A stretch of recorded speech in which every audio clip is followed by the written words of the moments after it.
Today I'm going to be learning more about the German language by watching this video. Why are German words impossible to translate? Top 10 German words USA should steal from German. So yeah, interested to see this. I know that in a lot of languages, most languages, there are words that you just cannot translate to English, that there's no literal or direct translation. Those are some of my favourite words as well. I always like to learn about those and think about how they originated. This one, top 10 German words USA or maybe just other English speaking countries should steal from German as well, is interesting. Want to see what those are. I know that there are a lot of German words that are used in English speaking countries. Kindergarten, doppelganger, there's a lot, so interested to see what other ones we should use. And yeah, you could tell me what you think about this one. Let's watch. We have a lot of abbreviations and also just expression words. Trust me, a lot. How do you say? No idea how to guess. The weight of sadness, the weight of depression. She sounds like a walking dictionary. It sounds like a good idea, like only if you drank a lot of alcohol. I use it now. It's such a fun one. Hello. I feel like every language has that, no? Yeah. I think so, yeah. Yeah, for me, like a lot. Trust me, a lot. Like we have a lot of abbreviations and also just expression words. When I need to translate Indonesian to English, it's gonna be really, really hard because we use a lot of expressive words. So that's a lot. I know that we have words that don't translate because I speak other languages where there's words that I can't translate. I can't think of a ton off the top of my head other than brain rot TikTok. Like skibbity toilet. I don't know how I would explain that in a foreign language. Those ones, I don't think they really translate, but I know there's legitimate words that also don't translate, but I think it would be easy for the Germanic languages to understand most of our words. I don't know that we have many untranslatable words with you guys. We have a lot of words, and they are very emphatic words that we use for emphasis, and they're just sounds. It's a word, but you can't really translate it to anything. Yeah, same. There's a lot of words that we use for specific scenarios, but then you wouldn't have them in other countries, so there's just no word for them. So yeah, we have that too. Jein. Jein? Jein. Is it nice like that? No. It's yes, but no. Yeah, that's it. Oh. It's a mix between yes and no. Kinda. It's really useful. We use it a Jein. lot. It's kind of I'm not sure about it, maybe. So is maybe the closest word to that, would you say, in English? Yeah, I was just thinking it's quite interesting that they've chosen Indonesia, Dutch, South African, German. There's actually some similarities between these languages, these countries being former Dutch colonies. And me speaking Malay, which is also very similar to Indonesian, I know that there's some similarities between Indonesian and Dutch. So I wonder if they actually talk about that at all. But yeah, Jein, it's quite a cool one to know. I don't know if I've seen it in any other video. Is that something you always say, commonly say? Tell me more about that. Maybe you could just translate it to a maybe. I think that would work. So I guessed because Jein. ja and nein. I love the spelling. I actually just never, I should have thought about that straight away, but that makes sense. It's that is so German as well. Rather than just having a word like maybe, which is just its own word, but it's the combination of ja and nein, jein. That just makes sense. Tell me if you're German, maybe sometimes these are the things you don't think about because you just learn the word and you don't think about the origins. Did you ever consider that it's ja and nein combined? Is that actually where it is, or is that just coincidence? Kummerspeck. Kummerspeck. Interesting word again. Kummerspeck? Kummerspeck. No idea how to guess. How do you say? Kummerspeck. Kummerspeck. No clue. No idea. No idea. So Kummerspeck is basically the weight you gain by emotional eating. When you have a breakup and you eat a lot, then you gain Kummerspeck. Because Kummer means sadness and Speck is I don't know, pork, just sadness, speck. pork. I need to use that in my daily vocabulary. I think I would use that a lot. I'm so Kummerspecking right now. Is that how you would use it in a sentence? Not really. We would just say maybe oh, I gained a lot of Kummerspeck. I gain a lot of Kummerspeck. Yeah, tell me if you've ever gained Kummerspeck, but again, these are sort of things. It's like, how did that word originate? Why is there a term for that such specific thing like that? The weight that's gained because of that reason, is that just something that was very common in Germany? I guess a lot of people suffer from that, but just interesting that there's a word for that specific type of weight. And I wonder if there's any other like types of weight that you can gain that there's a specific term for as well. Emotional relationship weight, the weight of sadness, the weight of depression. She sounds like a walking like dictionary. The only like real way to say it would be like emotional eating, like you said, like maybe not eating. specifically from sadness, but like, oh, I gained relationship weight, or the freshman 15, things like that. I don't think there's a word for it. Do you guys have like emotional eating as like a concept in Yeah. your vocabulary? It's a thing people do, but I don't know how you would say it, honestly. I mean, we do have the term that like, okay, you gain weight, like you eat a lot because like you're stressed or something. But we don't have like specific word to describe the condition or the situation. So I don't think we use it that often anymore. I feel like it's a little bit outdated maybe. Like young people wouldn't really use it. But I feel like old people, if they talk to you after a breakup, they would probably say something about it. oh my god, it Okay, Backpfeifengesicht. looks really hard to pronounce. It is kind of hard. Backpfeifengesicht? Well, I know it's Geschikt. about face, something about face, because gezicht means face. Is it to Geschikt. be like two-faced? No? No. Back and Backpfeifengesicht. face. Yeah, that's what I'm Ass getting. face. Is it an ugly face? Not really, but it's similar. Oh, More of like an insult. Oh, like if you're like, oh, squid. It's like that. Kind of. Is squid, wait, squid being, what? Someone ugly is like, you can call them a squid. So it basically I've never heard means that someone before. has like a face that you want to punch. That's a good word. Yeah, I've seen this he one has on a previous video before. Backpfeifengesicht, like, oh, he Backpfeifengesicht. Backpfeifengesicht. Tell me who has that in your has a opinion? good face to punch. I think Backpfeif is more like a slap. I feel like that's even more insulting than a Backpfeif. punchable thing. Yeah. I think we don't really have like abbreviation of like or like a word for it, but we can say that like, oh my god, your face is ngeselin banget. It's like it means that your face is like so annoying, something like that. Punchable. I can't do it. Sprachgefühl. Sprachgefühl. That's right, yeah. Sprachgefühl.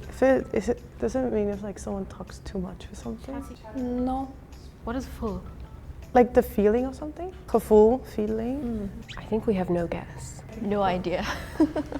Sprache is more like about the language, so it's like if you have a good like sense of like speaking a language, you have a good Sprachgefühl. Speaking a language. So if you're really good at like learning languages, Yeah. And like really good at articulating yourself in a language, you have a good Sprachgefühl. okay. Cool. Like if you're really good at learning languages, we say that je hebt taalknobbel, which means like, I don't know how to translate that, but it just means that like you're really good at learning languages. But it's not about the articulation itself, just about like learning languages in general. I don't think we have a specific word or phrase about necessarily like learning languages other than like, oh, they're super wired for like their brain is wired that way, they can learn really easily. We do have the term like well-spoken, which is someone that articulates and expresses themselves well. That may be the closest that we get. We don't have like specific words as well, but sometimes we use like the word jago. Jago means like you're good, like you're kind of superior in it, but it can be used for everything. Like if you, in this context, maybe you can say like jago ngomong, something like that. It means that you're good at like speaking or like good at language or something like that. But Can you say that again? That was so cute. jago ngomong.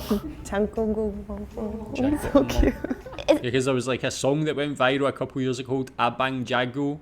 Just this annoying TikTok song, man. And it's like Abang is brother, so it's like brother, this like whatever you want to say, talented, whatever it is, Abang Jago. But yeah, man, just an annoying. It's not like the song. formal way. It's like the formal way is jago berbicara. Oh, okay, that's completely different. I think I've heard it like one time, like maybe in school, like in German classes, but other than that, we really don't need it. Sturmfrei. Sturmfrei. Sturmfrei. Frei is in free. So like storm free. Maybe like a stress-free life, worry-free. Not really. No? Okay. It doesn't have to do actually with the weather, No. does it? Okay. This is hard. So Sturm Because like the only way I know Sturm is like the Austrian team Sturm Graz. So I wonder if there's any like if that's the same meaning or maybe it's like different in Austrian German. I don't know. Sturmfrei basically means that you have the house or like apartment for yourself when like your parents. Maybe that's Sturm, not. Wait, it says here Sturm, but here it says Sturm. Is that the same or they made a mistake one here? I was looking at that as in Sturm, but again, if it's Sturmfrei, that's Leave and like your different. roommates are out. So we'd say, oh, I have Sturmfrei, so like you bring all your friends. That one we have in Scotland, we have called it an empty. It's like an empty house. You say, oh, I've got an empty. Come, let's wreck the place, let's party, do whatever. Now they call it, I think, like a gaff, Gaff. I think it means the same. I'm not of that age that I care about that sort of thing anymore, but I think that's what they call it. But we called that an empty when I was younger. You bring all your friends. Sturmfrei. Ah, okay. Yeah, I would not have guessed that Yeah. from this context. I think we just say home alone. Maybe the TikTok kids have a new word nowadays. But they're always coming out with new things. But I think we would just say like, oh, I'm home alone. I have the house to myself. We would just like tell our friends, oh, today I have Sturmfrei. I like that this implies that like your parents, like the other people living with you, your roommates are like the storm in your life. It's like finally all the chaos is gone.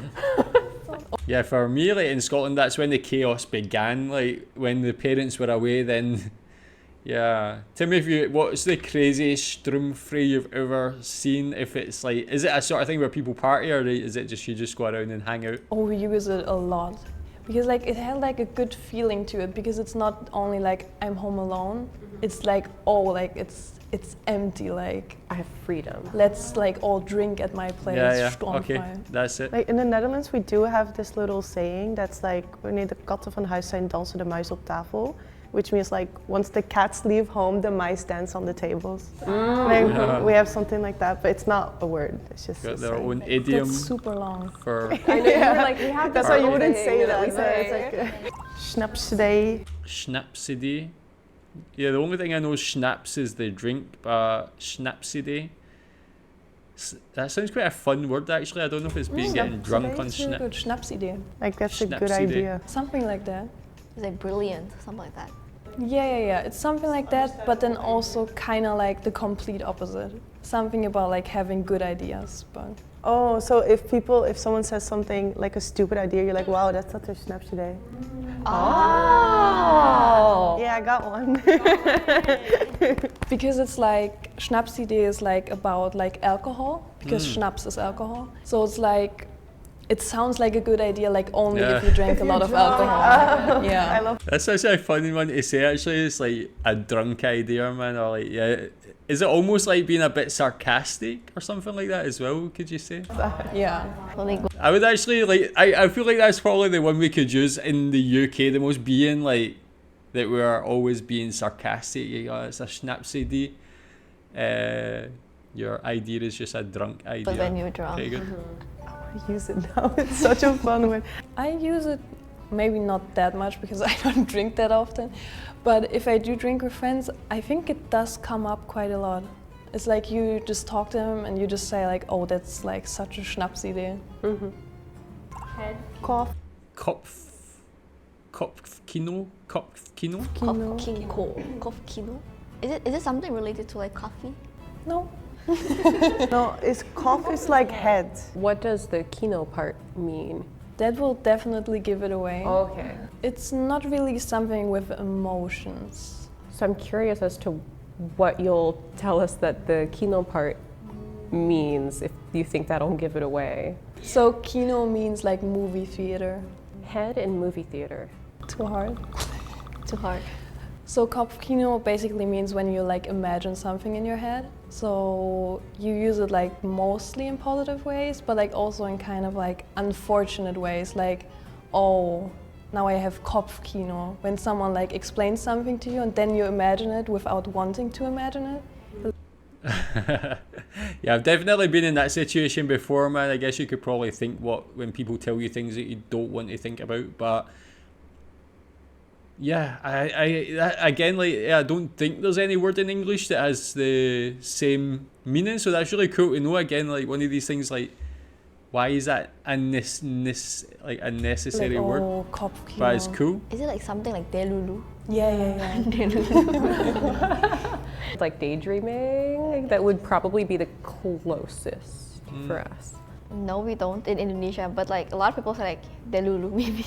We like positive delusions. We like deluding ourselves into, you know, in like relationships. When you like first meet someone, there's like that kind of delusion. Kind of like wondering. Yeah. I think maybe the difference is that Kopfkino, oftentimes you don't really have a choice. You just think about it without It's like when wanting someone to. tells you something like bad and then you imagine it. It's like not you want to imagine it, but you just do. Fernweh. Fernweh. Fernweh. Anything to do with nature. Sure. Little. Is it like far away? That's right. Yeah. Ver weg. Like, ver weg is same in Dutch, so just imagining. But only after saying it, because it's spelled very, very, very differently. But I'm sure there's a context to it, right? It's not just far away. Yeah. So Fernweh is basically the opposite of like homesickness. It's when you want to like travel and like go somewhere else. Like if you have like the travel bug. Travel Yeah. bug. Okay. That's why you'd say it in English. Wanderlust? Yeah. Yeah, wanderlust. Yeah, wanderlust. Is that not a German word as well, actually? Wanderlust. And Fernweh, I think this is something that I actually get because I love traveling. Like I've lived outside of my home country for 14 years and I never get homesickness. I just love being in different environments, different countries, exploring just like places that are outside my comfort zone and stuff like it's like my favourite thing to do. So this one I feel like is probably the most relatable, the one I feel like I've experienced the most. They covered them. Travel bug and wanderlust. Zugzwang. Oh, nice. Zugzwang. I love that. Can you one. pronounce this one for us? Zugzwang. Zugzwang. Zugzwang. One more time? Zugzwang. Zugzwang. Is it zigzag? No. No. Is it like two words like put together? Yeah. Zugzwang. 2 words. It's like Zug and Zwang. Oh, Zug and Zugzwang. Zwang. Those are 2 words that are not in my vocabulary. So I'm thinking like maybe our Dutch and like Afrikaans speakers would maybe know. No. It's Yeah, kind of because the Z does sound like something you might hear in Dutch, like the Zug sound, Zug, Zwang. Also sounds a bit Chinese, actually. like very general. Like Zugzwang is you are in a situation where you have to make a move. I know it from playing chess because sometimes you are forced to make a specific move, even if it's bad. So it's kind of, for us, I think that would be, I'm sure that if it's a thing in chess, there's got to be an actual word for it too, but similar to like, oh, between a rock and a hard place, a rock and a hard spot, like there's no good option, but you have to do something. Feierabend. Feierabend. Feierabend. Oh, Oh, like a Feierabend. free evening. Feierabend. Oh. You got it. You don't say it how it looks at all. I think it's just misspelled because I'm pretty sure it's Feierabend. Oh. I don't think we have Feierabend. Feierabend. So does it mean like you have nothing to do? Is it on the evening or something like that? Feierabend is more like after your work shift is over, it's like, oh, now it's Feierabend. So more like yay. Yeah, it's it's really good. Yay, it's like off work. Oh. Like finally, Feierabend. So this is pronounced as mager. I would just assume it Like means a- like if something's skinny. No, it's not. It's an abbreviation, so it's like combined from 2 different words, but it's just a part of the word like combined together. It's not like literally 2 different words is there. I think it's gonna be really hard. I feel like this would be too hard to get. What made you think it was skinny? Because mager in Dutch means skinny. So that's why I was like, maybe that's it. So mager means like the condition where like you don't want to move, like you're too lazy to move, like you know. It's actually from like males gerak. It means males gerak. Malas is lazy, yeah. Males means like Okay. lazy. This one, in Malay, they don't actually use the abbreviated, but malas and gerak are both definitely words they use in Malaysia as well. And gerak means like move. Lazy to so you're move. too lazy to move. Like Yeah, you don't that's want to move at all. When you're like Mager. just laying down in your bed and then like your friend, they want to go out with me and I was like, no, I'm mager. I'm mager, you know. I guess it's like couch potato or something, right? I think you could just use foul. in German, Faul. but that just means lazy, so I don't think it's that accurate. But faul. Oh. Jayus. Jayus. Yeah.